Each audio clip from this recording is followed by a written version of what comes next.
মধ্যরাতে শেষ হয়েছে দ্বিতীয় ধাপের উপজেলা পরিষদ নির্বাচনের প্রচারণা।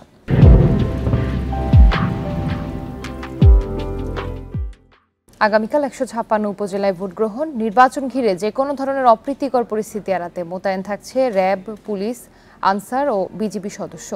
এর আগে প্রচারের শেষ দিনে সকাল থেকে রাত পর্যন্ত সক্রিয় ছিলেন প্রতিদ্বন্দ্বী প্রার্থীরা। ছুটেছেন প্রার্থীদের দ্বারে দ্বারে, দিয়েছেন উন্নয়নের নানা প্রতিশ্রুতি। দ্বিতীয় ধাপে নির্বাচনের জন্য তফসিল হয়েছিল ১৬১টি উপজেলার। স্থগিত ধাপ পরিবর্তন ও বিনা প্রতিদ্বন্দ্বিতায় প্রার্থী নির্বাচিত হয়। শেষ পর্যন্ত মঙ্গলবার ভোট হবে ১৫৬ উপজেলায়। এর মধ্যে ২৪টিতে ভোট হবে ইভিএমে।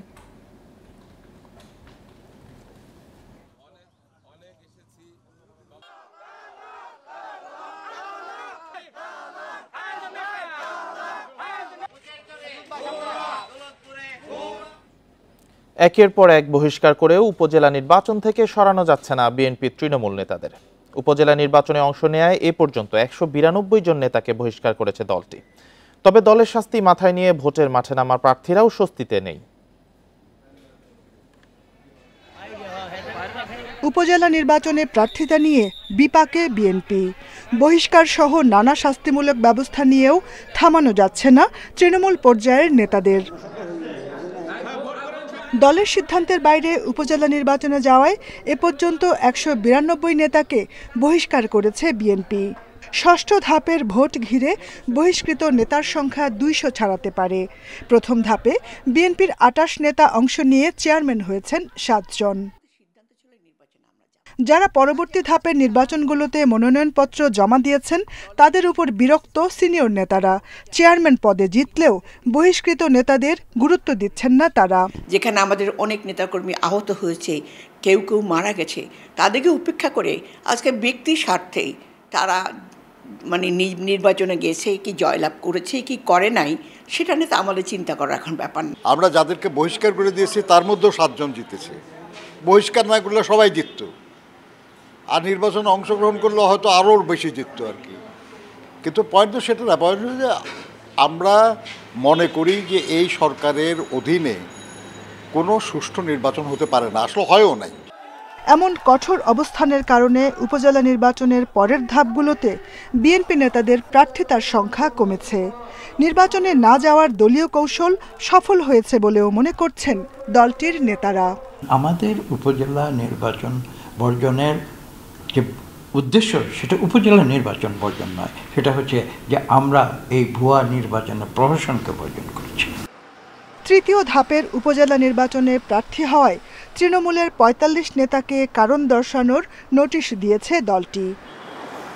Jahanara Parvin, independent news, Dhaka. উপজেলা নির্বাচনে মন্ত্রী ও সংসদ সদস্যের স্বজনদের মনোনয়নপত্র প্রত্যাহারের দলীয় নির্দেশনা কিছু জায়গায় মানা না হলেও নির্বাচন নিয়ে কোনো চ্যালেঞ্জ দেখছে না আওয়ামী লীগ। তবে দলীয় শৃঙ্খলা ভঙ্গের বিষয়ে কঠোর অবস্থান থেকে কেন্দ্রীয় নেতৃত্ব সরে আসেনি বলেও জানিয়ে দিয়েছেন নেতারা। বলেছেন সময় মতো শাস্তি ভোগ করতে হবে সংশ্লিষ্টদের।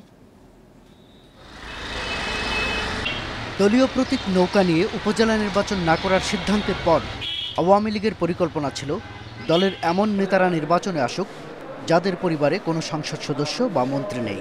সে লক্ষ্যে কেন্দ্র থেকে নির্দেশনা দিয়ে বারবার সতর্ক করা হয়েছে উপজেলা পর্যায়ের নেতাদের। কিন্তু এরপরও দলের নির্দেশ অমান্য করে মন্ত্রী এমপিদের অনেক স্বজন উপজেলা নির্বাচনে প্রার্থী হয়েছেন। বলা হয়েছিল কেন্দ্রীয় কার্যনির্বাহী সংসদের সভায় শাস্তির বিষয়ে সিদ্ধান্ত আসবে। দলের এ অবস্থান অনেক প্রার্থী ও প্রভাবশালী স্বজনদের ভাবিয়ে তুলেছিল। তবে গেল ২রা মে গণভবনে সংবাদ সম্মেলনে এক প্রশ্নের জবাবে প্রধানমন্ত্রীর উত্তরে অনেকেই ভাবনামুক্ত হন। পারিবারিক ফর্মুলা কি? নিজে, ছেলে মেয়ে, স্ত্রী, এই তো। আপনার এটা হিসাব করেন তো কয়জন ছেলে মেয়ে আর কয়টা স্ত্রী দাঁড়িয়েছে? এর বাইরে তো আর পরিবার ধরা হয় না। কেন্দ্রীয় নেতারা বলছেন দলের বিবেচনায় যারা শৃঙ্খলা ভঙ্গের জন্য দায়ী হবেন তাদের একেবারেই নিশ্চিন্ত হওয়ার কোনো কারণ নেই। নোটেড কে কে কী করছে, তো তারা আমল নামায় এটা লেখা হয়ে গেছে। শাস্তি তো শুধু সাসপেন্ড করলাম, শাস্তি দিলাম তা না। রাজনৈতিক নেতা, এমপি, মন্ত্রী পরবর্তী নির্বাচনে যদি এই অপরাধের জন্য সে মনোনয়ন না পায়, এর চেয়ে বড় শাস্তি আছে? প্রার্থিতার ক্ষেত্রে কেউ কেউ দলের নির্দেশ অমান্য করলেও ভোটে তার কোনো প্রভাব পড়েনি বলে দাবি নেতাদের। এতে দলের জন্য কোনো ঝুঁকিও তৈরি হয়নি বলছেন তারা। এটা কোনো চ্যালেঞ্জই না, তোরাই কি আর এত সামান্য একটা জিনিস চ্যালেঞ্জ হইতে পারে?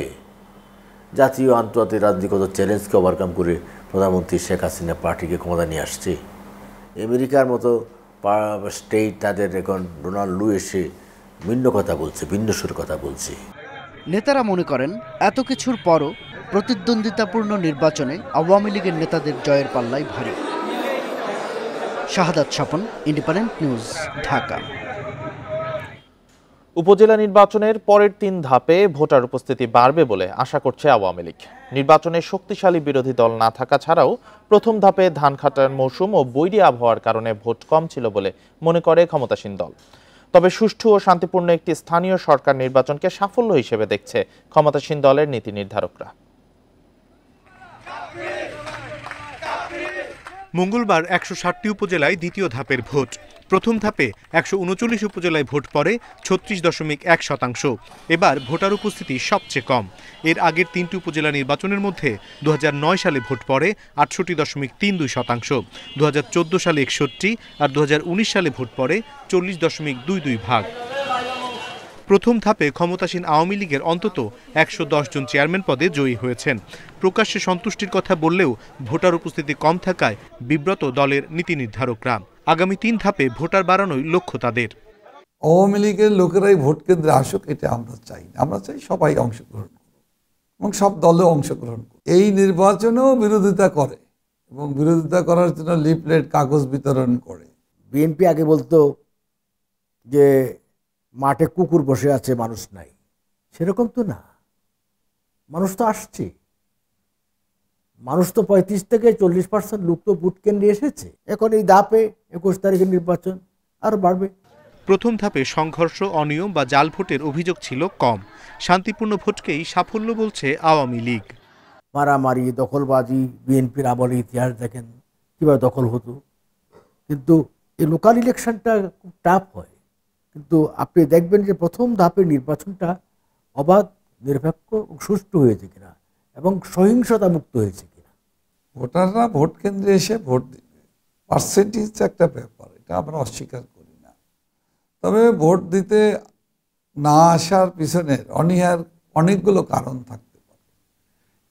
সে কারণগুলোই আমরা এখন খোঁজার চেষ্টা করি। আওয়ামী লীগ নেতারা বলছেন সার্বিক মূল্যায়নের সময় এখনো আসেনি। 4 ধাপের ভোট শেষ হলে চুলচেরা বিশ্লেষণ করে পরবর্তী কর্মপন্থা ঠিক করবে হাইকমান্ড। গণতন্ত্রকে আরো শক্তিশালী। অনিমেষ কর, ইন্ডিপেন্ডেন্ট নিউজ, ঢাকা। যুদ্ধের কারণে পণ্যের দাম বাড়ছে, তাই মূল্যস্ফীতি রোধে দেশজ উৎপাদন বাড়ানোর তাগিদ দিয়েছেন প্রধানমন্ত্রী শেখ হাসিনা। মানুষের কর্মসংস্থান নিশ্চিতে শ্রমঘন শিল্প গড়ে তুলতেও উদ্যোক্তাদের প্রতি আহ্বান জানান তিনি। রোববার সকালে রাজধানীতে জাতীয় ক্ষুদ্র মাঝারি শিল্প পণ্য মেলার উদ্বোধনী অনুষ্ঠানে এই আহ্বান জানান প্রধানমন্ত্রী। শুধুমাত্র দেশীয় উদ্যোক্তাদের পণ্য নিয়ে রাজধানীতে শুরু হয়েছে সপ্তাহব্যাপী 11তম জাতীয় ক্ষুদ্র ও মাঝারি শিল্প পণ্য মেলা। বঙ্গবন্ধু আন্তর্জাতিক সম্মেলন কেন্দ্রে এই মেলায় অংশ নিয়েছে 350-এরও বেশি ক্ষুদ্র ও মাঝারি শিল্প প্রতিষ্ঠান। সকালে মেলার উদ্বোধন করেন প্রধানমন্ত্রী শেখ হাসিনা। ক্ষুদ্র ও মাঝারি শিল্প বা এসএমই খাতে বিশেষ অবদানের জন্য 7 শ্রেণীতে 1 জন করে মাইক্রো, ক্ষুদ্র, মাঝারি ও স্টার্টআপ উদ্যোক্তার হাতে এসএমই উদ্যোক্তা পুরস্কার তুলে দেন প্রধানমন্ত্রী। প্রধানমন্ত্রী বলেন, বঙ্গবন্ধুর দেখানো পথ ধরেই আওয়ামী লীগ সরকার এসএমই খাতের প্রসারে জোর দিয়েছে। দেশের 100টি অর্থনৈতিক অঞ্চলে ক্ষুদ্র মাঝারি উদ্যোক্তাদের বিনিয়োগ ও শ্রমঘন শিল্প গড়ে তোলার আহ্বান জানান তিনি। আমরা শিল্প খাতে আধুনিক প্রযুক্তি ব্যবহার করব, পিছিয়ে না, সামনের দিকে এগিয়ে যেতে চাই এবং কর্মসংস্থানের সুযোগ আবার যাতে নষ্ট না হয়। শ্রম ঘন শিল্প যেন আমাদের দেশে গড়ে ওঠে, কারণ আমার দেশের মানুষকে কাজ দিতে হবে। এই জন্য আমার শ্রম ঘন শিল্প গড়ে তোলার দিকে বেশি মনোযোগী হতে হবে। প্রধানমন্ত্রী বলেন, রাশিয়া ইউক্রেন যুদ্ধের কারণে বিশ্বজুড়ে পণ্যের দাম বাড়ছে। মূল্যস্ফীতি নিয়ন্ত্রণে নিজস্ব উৎপাদন বাড়ানোর উপর জোর দেন শেখ হাসিনা।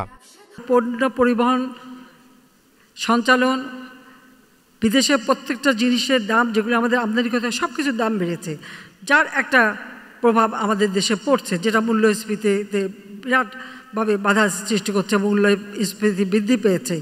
যদি এটাকে আমরা আরও নিয়ন্ত্রণ করবার আপ্রাণ চেষ্টা করছি, সেটা একমাত্র করতে পারবো যাতে আমরা নিজস্ব উৎপাদন বাড়াতে পারবো। ক্ষুদ্র উদ্যোক্তা নারীদের মাত্র 4% সুদে ঋণ দেওয়া হয় জানিয়ে তরুণদের এই সুযোগ নেওয়ার আহ্বান জানান বঙ্গবন্ধু কন্যা। নারী উদ্যোক্তাদের জন্য বিশেষ সুবিধা দিচ্ছি, SME ফাউন্ডেশনেও বিশেষ সুবিধা দেওয়া হচ্ছে। তাহলে তো আমি মনে করি যে আমাদের পুরুষরাও ঘরের বোন নামে বা বোনের নামে কারো নামে এই SME ফাউন্ডেশনে যুক্ত হতে পারেন। এই সুযোগটা আপনারাও নিতে পারেন, সবাই নিতে পারেন। বিদেশি বিনিয়োগ বাড়াতে কূটনীতিকদের অর্থনৈতিক কূটনীতির উপর গুরুত্ব দেওয়ার আহ্বান জানান প্রধানমন্ত্রী। অনিমেষ কর, ইন্ডিপেন্ডেন্ট নিউজ, ঢাকা। প্রধানমন্ত্রী শেখ হাসিনার বিরুদ্ধে এখনও ষড়যন্ত্র চলছে বলে মন্তব্য করেছেন প্রধানমন্ত্রী বেসরকারি শিল্প ও বিনিয়োগ বিষয়ক উপদেষ্টা সালমান এফ রহমান। এ ষড়যন্ত্র মোকাবেলায় সবাইকে ঐক্যবদ্ধ হওয়ার আহ্বান জানিয়েছেন তিনি। রোববার বিকেলে রাজধানীর তেজগাঁওয়ে দলীয় কার্যালয়ে ঢাকা জেলা আওয়ামী লীগের আলোচনা সভায় তিনি এই আহ্বান জানান। আওয়ামী লীগ সভাপতি ও প্রধানমন্ত্রী শেখ হাসিনার ৪৪তম স্বদেশ প্রত্যাবর্তন দিবস উপলক্ষে আলোচনা সভার আয়োজন করে ঢাকা জেলা আওয়ামী লীগ। আলোচনা সভায় বক্তব্য দেন আওয়ামী লীগ নেতারা, তুলে ধরেন শেখ হাসিনার সংগ্রামী জীবনের নানা দিক। নেতারা বলেন, বঙ্গবন্ধু হত্যাকাণ্ডের পর ৬ বছরের নির্বাসিত জীবন শেষে ১৯৮১ সালের ১৭ই মে শেখ হাসিনা দেশে ফিরে দলের হাল ধরেছিলেন বলেই সুসংগঠিত হয়েছে আওয়ামী লীগ। তার নেতৃত্বেই বঙ্গবন্ধুর সোনার বাংলা গড়ার স্বপ্ন বাস্তবায়ন সম্ভব হয়েছে। এই সব কিছু আমরা গত ৫০ বছরে দেশ স্বাধীন হওয়ার পর থেকে অর্জন করিনি, গত ১৫ বছরে মাত্র আমরা করেছি। পৃথিবীর কোনো দেশ এত কিছু অর্জন করতে পারেনি ১৫ বছরের মধ্যে, যেটা বঙ্গবন্ধু কন্যার নেতৃত্বে বাংলাদেশ করতে পেরেছে। বঙ্গবন্ধুর কন্যার নেতৃত্বে আমাদের সেই দিন আর বেশি দিন নাই, যেদিন আমাদের দেশের কিন্তু ঘোষণা দিয়েছেন ৩০-এর মধ্যে আমাদের হতদরিদ্র আর থাকবে না, আমাদের শিক্ষার হার ১০০% নিয়ে যাবে। এই স্বপ্ন তিনি দেখছেন স্মার্ট বাংলাদেশের বিনির্মাণের মাধ্যমে উন্নত বাংলাদেশ করবেন। অবশ্যই সেটা আমাদের দেশে সেটা প্রতিষ্ঠিত হবে ইনশাআল্লাহ তার নেতৃত্বে। প্রধানমন্ত্রীর বেসরকারি শিল্প ও বিনিয়োগ উপদেষ্টা সালমান এফ রহমান বলেন, দেশে ফেরার পর থেকে নানা প্রতিকূলতা ও ষড়যন্ত্র মোকাবিলা করেছেন শেখ হাসিনা। এখনো বদলায়নি সেই পরিস্থিতি। আমরা এক জায়গায় চলে এসেছি ওনার নেতৃত্বে, কিন্তু আমাদেরকে ঐক্যবদ্ধ হয়ে আমাদেরকে কিন্তু আগাইতে হবে। ষড়যন্ত্রগুলি কিন্তু শেষ হয় নাই। আমাদের বিরুদ্ধে, জননেত্রী শেখ হাসিনার বিরুদ্ধে, বাংলাদেশের বিরুদ্ধে অনেক ষড়যন্ত্র হচ্ছে। এ সময় সব বিভেদ ভুলে দেশবাসীর কাছে উন্নয়নের চিত্র তুলে ধরার আহ্বান জানান তিনি। নিজেদের মধ্যে আমাদের কোনো ভুল বোঝাবুঝি থাকা উচিত না। আমাদের জাহানারা পারভিন, ইন্ডিপেন্ডেন্ট নিউজ, ঢাকা। ঝিনাইদহ ৪ আসনের সংসদ সদস্য আনোয়ারুল আজিম আনার চিকিৎসার জন্য ভারতে গিয়ে নিখোঁজ হওয়ায় ভারতীয় পুলিশের সাথে যোগাযোগ করছে ডিবি। রোববার সন্ধ্যায় ডিবি কার্যালয়ে কর্মকর্তাদের সাথে এমপি আনারের মেয়ে দেখা করার পর এই কথা জানান ডিবি প্রধান। এমপির মেয়ে মুমতারিন ফেরদৌস ডরিন জানান, তার বাবা নিখোঁজ হওয়ার পর ভারতের গোয়েন্দা কর্মকর্তাদের সাথে যোগাযোগ করা হচ্ছে। তার 3টি মোবাইল নম্বরই খোলা, কিন্তু সেগুলো তার নিয়ন্ত্রণে নেই। বিভিন্ন সময় হোয়াটসঅ্যাপে মেসেজ আসছে। এদিকে বাবাকে খুঁজে পাওয়ার বিষয়ে প্রধানমন্ত্রীর সহযোগিতার আশ্বাস দিয়েছেন বলে জানান এমপির মেয়ে। তিনি জানান, সীমান্ত এলাকার এমপি হওয়ায় প্রায়ই কলকাতায় চিকিৎসার জন্য যেতেন তার বাবা আনার। তার একটি মোবাইল ফোনের সবশেষ লোকেশন বিহারের মুজফ্ফরাবাদে পাওয়া গেছে বলে জানা গেছে। এমপি আনার অপহরণ হননি বলে দাবি মেয়ে ডরিনের।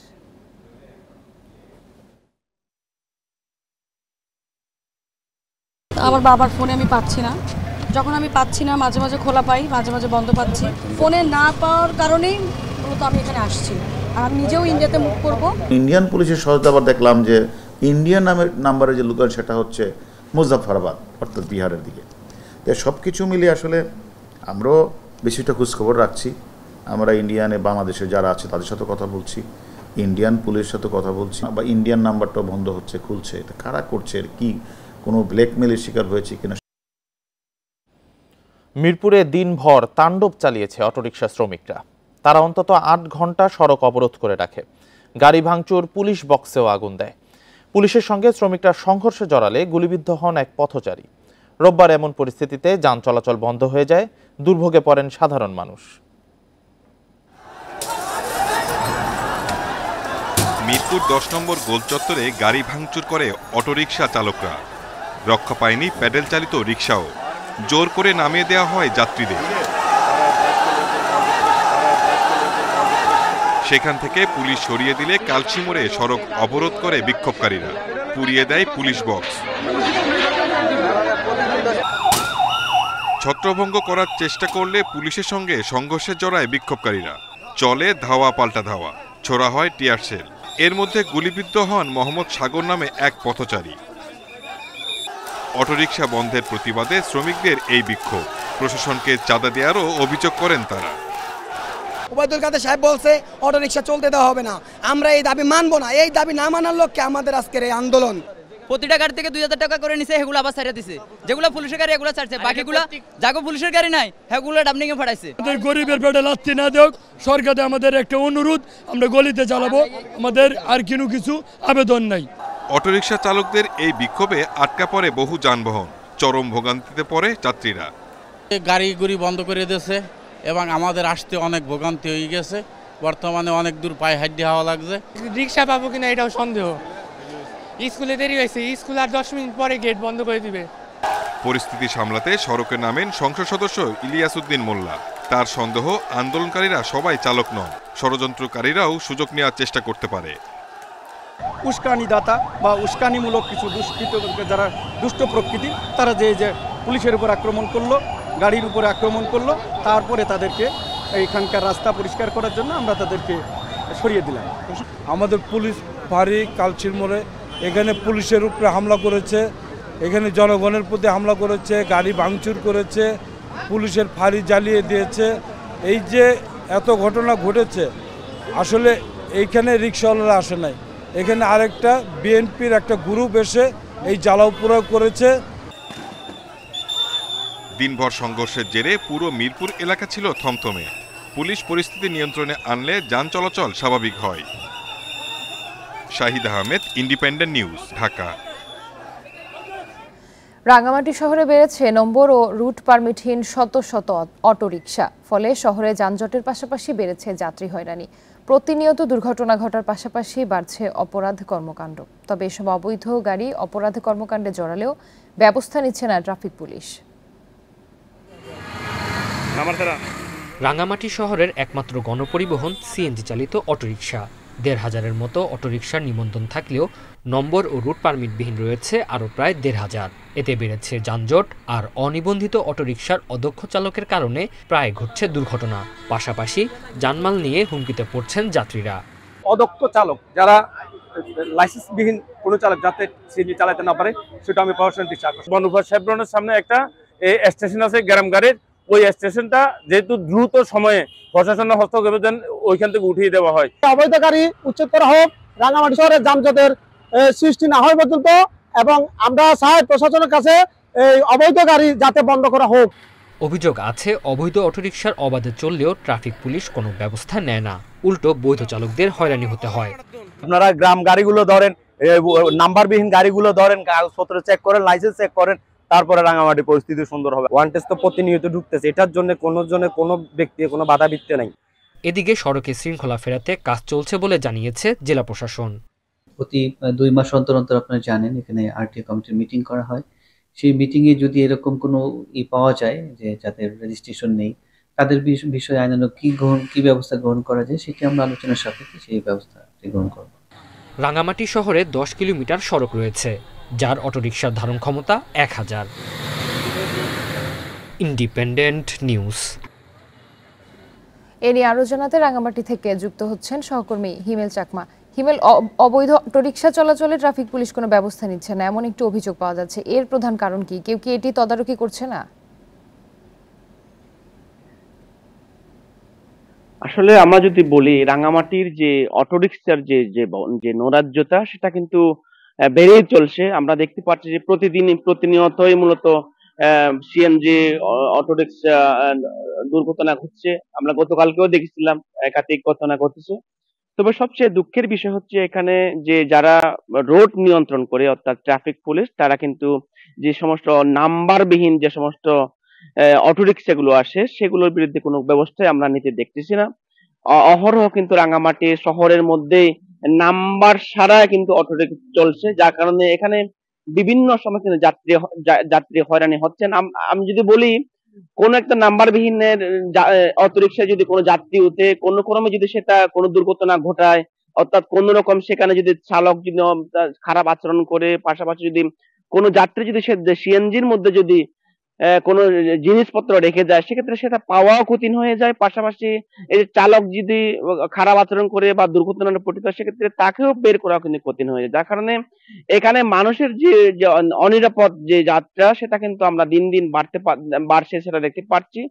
কারণটা হচ্ছে আমরা যে রাঙ্গামাটির যে অটোরিকশা যে মালিক সমিতি আছে তাদের সাথে আমরা কথা বলছিলাম, তারাও বলছেন যে আসলে আশঙ্কার মধ্যে তারা যানবাহন চালাচ্ছেন, অর্থাৎ অটোরিকশা চালাচ্ছেন। কারণ হচ্ছে রাঙ্গামাটিতে অটোরিকশা আছে, নিবন্ধিত অটোরিকশা আছে ১,৫০০-এর কাছাকাছি, কিন্তু তারা বলছেন যে বর্তমানে যে সিএনজি অটোরিকশা চলছে সেটা প্রায় ৩,০০০-এর উপর। অর্থাৎ এখানে চট্টগ্রামের গাড়ি, সিরিয়ালের গাড়ি, খাগড়াছড়ি সিরিয়ালের গাড়ি, পাশাপাশি নাম্বারবিহীন অটোরিকশা তো আছেই, যার কারণে এখানে কিন্তু কন্টিনিউ যে অটোরিকশা যে চালকদের যে নৈরাজ্য সেটাও কিন্তু বাড়ছে।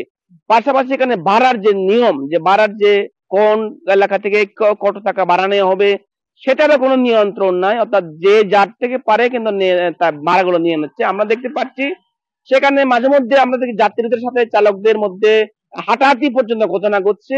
তো যখন এই ঘটনার পরে কোনো চালককে যখন খোঁজা হবে তখন কিন্তু চালককে পাওয়া যায় না, কারণ যেহেতু নাম্বার নাই গাড়িতে, সেক্ষেত্রে তারা অপকর্ম করেও কিন্তু তারা পার পেয়ে যাচ্ছেন। এবং যে যারা গাড়ি চালাচ্ছে, যে সমস্ত নিবন্ধনবিহীন গাড়ি রাস্তায় নামছে, দেখা যাচ্ছে তাদের অধিকাংশে কোনো লাইসেন্স না, ড্রাইভিং লাইসেন্স নাই, যার কারণে তারা কয়েক মিটার যাওয়ার পর পরে তারা দুর্ঘটনায় পড়তে হচ্ছে।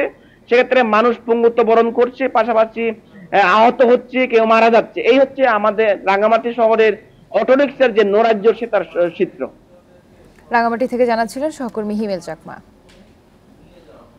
রাজশাহী নগরীতে ৮টি ফ্লাইওভার তৈরিতে ব্যয় হচ্ছে ৮২১,৯৩,০০,০০০ টাকা। তবে একের পর এক উড়াল সড়ক নির্মাণের যৌক্তিকতা নিয়ে প্রশ্ন খোদ নগরবাসীর। আর কর্তৃপক্ষ বলছে যানজট মোকাবেলার লক্ষ্যেই এসব প্রকল্প।